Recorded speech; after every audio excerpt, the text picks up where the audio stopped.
botol susu jadi straw cup, bisa kah? Bisa banget ya. Hari ini aku bakal bahas gimana caranya botol susu pigeon kalian bisa digunakan lebih lama dengan kita jadikan straw cup. Jadi meskipun anaknya udah usia 1 tahun ke atas, bisa tetap pakai, tentu dengan mempertimbangkan kondisi botolnya ya. Yuk simak videonya sampai selesai.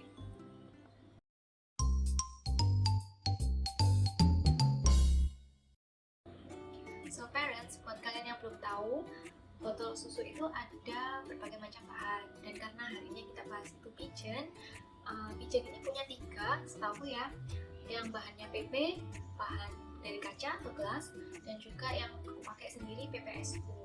Nah, bedanya di PP ini sekitar daya pakainya 6 bulan, PPSU bisa sampai 2 tahun. Kalau kaca bisa lama, tapi kan I think bahaya banget ya kalau kita kasih baby untuk sendiri gitu, dan lebih berat gitu.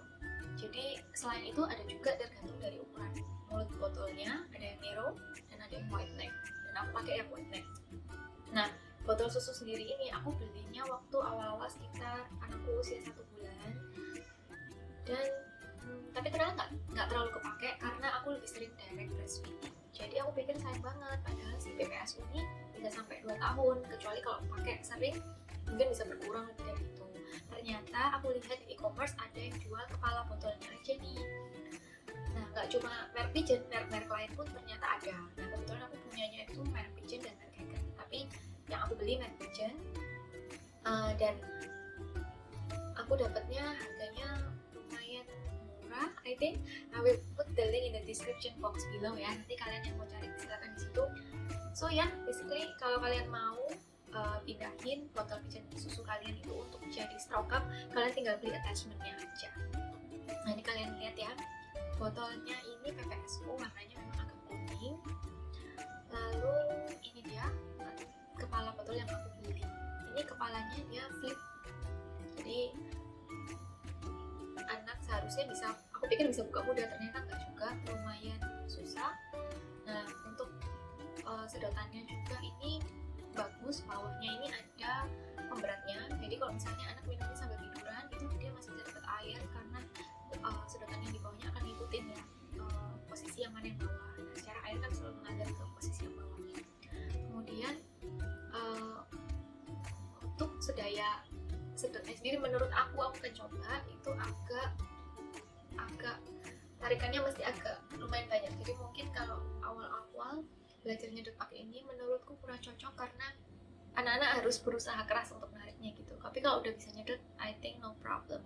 Nah, ini alternatif buat kalian yang kalian nggak mau beli botol lagi, misalnya si pickup yang lain, seperti merek-merek yang lain kan banyak tuh yang bentuknya langsung botol. Nah gitu.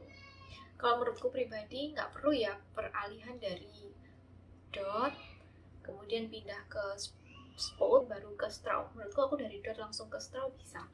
Kalau anak kalian bingung gimana waktu kalian kasih sedotan itu dia nggak mau nyedot, bingung gimana sih caranya mulai ngajarin pertama, ini kan anak dikasihin dia cuma paling gigit-gigit gitu, dia belum bisa nyedot. Nah, aku akan buat videonya dan aku akan tulis di deskripsi di bawah ya. Ini semoga bisa membantu kalian yang mau pertama kali mengenalkan cara pakai straw cup ke anak supaya dia bisa nyedot dari sedotan. Sekian video hari ini. Thank you for watching. I'll see you guys on the next video. Jangan lupa klik subscribe dan nyalain link notification di bawah supaya kalian bisa tahu kapan aku posting video yang baru. Bye bye. See you next time.